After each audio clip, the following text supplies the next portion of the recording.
Hello students, so now we'll discuss about the air pollutants అంటే గాలిని కలుషితం చేసేటువంటి కెమికల్స్ కానీ వాటి గురించి డిస్కస్ చేద్దాం. And describe their effects on human beings అంటే మానవులపైన ఎలాంటి ఎఫెక్ట్ చూపిస్తుంది అనేది will discuss.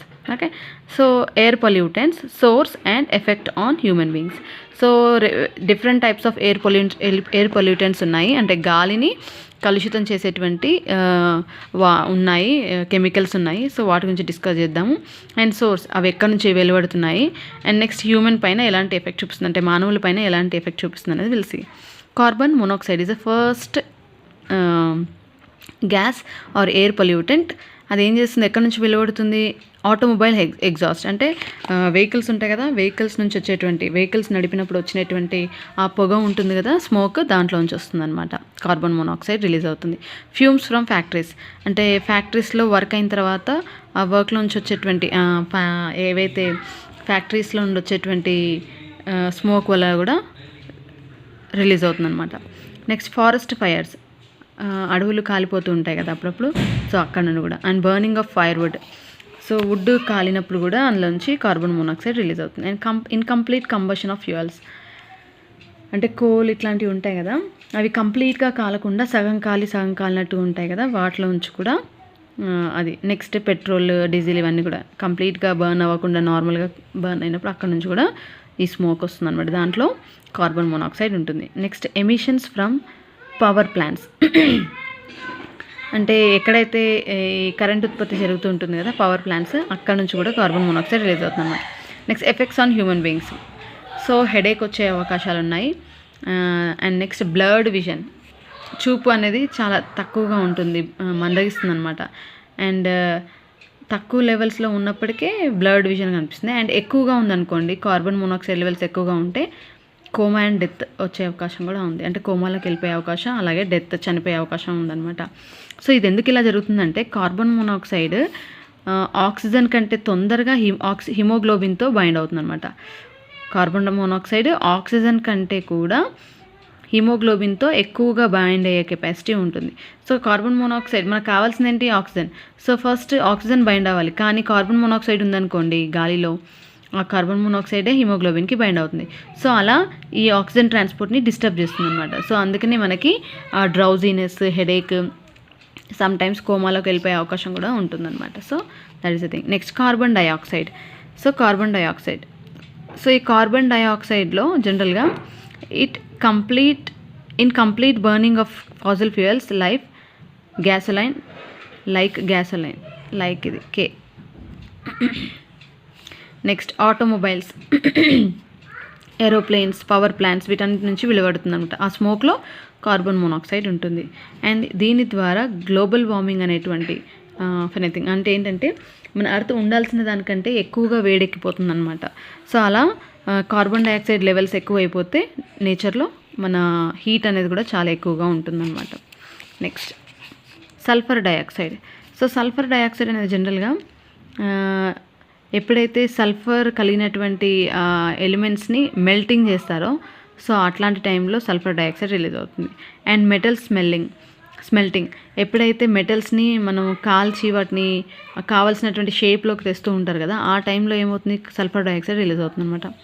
Next burning of fossil fuels, అంటే ఫాసిల్స్ అంటే తెలుసు కదా, చనిపోయినటువంటి ఏవైనా ప్లాంట్ యొక్క డెడ్ మెటీరియల్ కావచ్చు, అండ్ యానిమల్స్ యొక్క డెడ్ మెటీరియల్ కావచ్చు, అలా ఫాసిల్ ఫ్యూయల్స్ని ఎప్పుడైతే కాలుస్తూ ఉంటామో, అండ్ చాలా రోజుల నుంచి అలా నిలువుగా ఉన్నటువంటి ఫ్యూయల్స్ని కాలుస్తూ ఉన్నా కూడా సల్ఫర్ డైఆక్సైడ్ బయటికి రిలీజ్ అయ్యే అవకాశం ఉందన్నమాట. అండ్ వాటి నుంచి వచ్చేటువంటి హ్యూమన్ పైన ఎలాంటి ఎఫెక్ట్స్ చూపిస్తాయి అంటే, sulphur dioxide and nitrogen dioxide are major causes of acid rains. అంటే నార్మల్గా మనకి మార్నింగ్ టైంలో మంచు కురుస్తుంది అంటాం కదా, సో ఫాగ్ అనేది రిలీజ్ అవుతూ ఉంటుంది, నార్మల్గా న్యాచురల్గా రిలీజ్ అవుతుంది. కానీ ఈ గాలిలో ఆ sulphur dioxide levels and nitrogen oxide levels ఎక్కువైపోతే ఆ హ్యూమిడిటీ, అంటే ఏదైతే గాలి ఉంటుందో నార్మల్ టైంలో వచ్చేటువంటి ఫాగ్ ఉంటుంది కదా ఎర్లీ మార్నింగ్, ఇప్పుడు చలికాలంలో ఎక్కువగా వస్తుంది. సో ఆ ఫాగ్లో ఇవి మిక్స్ అయిపోయి యాసిడ్ రెయిన్స్ అని పడుతూ ఉంటాయి అన్నమాట, which acidify the pools, lakes and streams. So అలా ఏమవుతుంది, చిన్న చిన్నగా ఉన్నటువంటి వాటర్ పాండ్స్, లేక్స్, స్ట్రీమ్స్లలో ఈ sulphur dioxide and nitrogen dioxide levels అందులో ఇంక్రీజ్ అయిపోతాయి అన్నమాట. నెక్స్ట్ అంటే అక్కడ ఉన్నటువంటి జీవరాశులన్నిటికీ కూడా మళ్ళీ అది హాని కలిగిస్తుంది. సో అవి చనిపోయే అవకాశాలు ఉంటాయి. సో అలా. Next accelerated corrosion of building and monuments.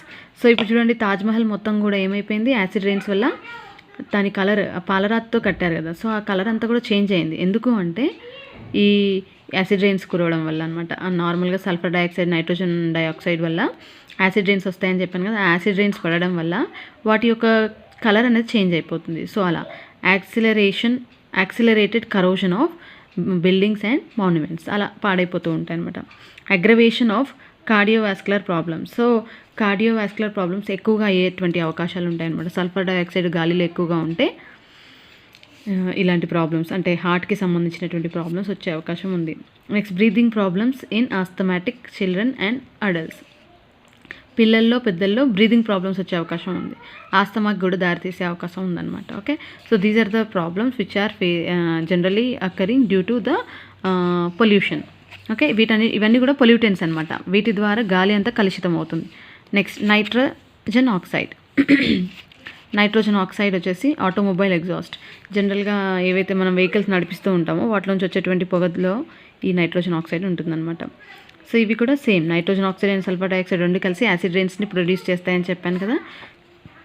Next acts as powerful irritant to eyes and respiratory tract. So చాలా కళ్ళల్లో దురదగా కళ్ళు మంటలు ఎక్కడం, సో అలాంటి ప్రాబ్లమ్స్ వచ్చే అవకాశం ఉందన్నమాట నైట్రోజన్ ఆక్సైడ్ వల్ల. Next acts as a powerful irritant to eyes and respiratory tract. So శ్వాసకి సంబంధించినటువంటి శ్వాస వ్యవస్థ ఉంటుంది కదా, సో అక్కడ కూడా ఇబ్బందులు ఏర్పడే అవకాశం ఉందన్నమాట గాలి పీల్చుకోవడంలో అలాంటి వాటిలో. Next secondary pollutants like peroxy acetyl nitrate by combining with volatile organic compounds by the action of sunlight. So ఇక్కడ ఏమవుతాయంటే ఏవైతే సెకండరీ పొల్యూటెంట్స్ ఉంటాయో లైక్ పెరాక్సీ అసిటైల్ నైట్రేట్ ఈ combines with the volatile organic compounds by the action of sunlight. So వీటితో కలిసిపోతాయి అన్నమాట. అలా కలిసిపోయి సన్లైట్ ఉండడం ద్వారా ఇవన్నీ రియాక్ట్ అయ్యి ఒక కొత్త ఎలిమెంట్ అనేది ఏర్పడుతూ ఉంటుందన్నమాట. సో అలాంటి ఎయిర్లో పొల్యూషనే కాకుండా సో ఇతర ప్రాబ్లమ్స్ కూడా ఏర్పడేటువంటి వచ్చేటువంటి అవకాశాలు ఉంటాయన్నమాట. Next particulate matter like aerosols. So అంటే గాలిలో వేరే ఎలిమెంట్స్ కలుస్తూ ఉంటాయన్నమాట. Like combustion of fossil fuels, forest fires నుంచి, నెక్స్ట్ సిమెంట్ ఫ్యాక్టరీస్ నుంచి, యాస్బెస్టర్ మైనింగ్స్ నుంచి, ఇవన్నిటి నుంచి మనకి ఆ డస్ట్ పార్టికల్స్ వస్తాయి కదా, వాటిని ఆ డస్ట్ పార్టికల్స్ ఏవైతే ఉంటాయో అవన్నీ కూడా గాలిలో కలిసిపోతాయి. సో వాటిని ఎయిర్లో మిక్స్ అవుతున్నాయి కాబట్టి ఏరోసాల్స్ అంటారు. పార్టికులేట్ మ్యాటర్ లైక్ ఏరోసాల్స్ అంటారు. ఏరోసాల్స్ ఎలా asbestos mining, so cement factories వీటి నుంచి వెలువడేటువంటి డస్ట్ ఉంటుంది కదా, అది కూడా గాలిలో కలిస్తే పొల్యూషన్ అనమాట. So decreases lungs function. అంటే మనలో ఉండేటువంటి ఊపిరితిత్తులు ఉంటాయి కదా, వాటి యొక్క ఫంక్షనింగ్ కెపాసిటీని తగ్గిస్తాయి అన్నమాట. Next aggravated asthma. So asthma అంటే దమ్ము ఎక్కువగా రావడం అనమాట. సో ఆస్తమాకి దారితీసే అవకాశం ఉంది. Next premature death in people with heart and lung diseases. So తొందరగా ఎర్లీ చనిపోయేదానికంటే ముందే ఈ డిసీజెస్ రావడంతో, హార్ట్ అండ్ లంగ్ డిసీజెస్ రావడంతో తొందరగా డెత్ వచ్చే అవకాశం ఉందన్నమాట. చనిపోయే అవకాశాలు ఉన్నాయి. Next development of chronic bronchitis and irregular heart beat. So ఈ ఏవైతే ఏరోసాల్స్ ఇవన్నీ కూడా గాలిలో కలిసిపోవడం వల్ల ఆ గాలిని మనం పీల్చుకోవడం ద్వారా మనకి బ్రాంకైటిస్ అంటే లంగ్స్కి వెళ్ళేటువంటి వెజల్స్ ఉంటాయి కదా, వాటిని బ్రాంకైటిస్ అంటారు అన్నమాట.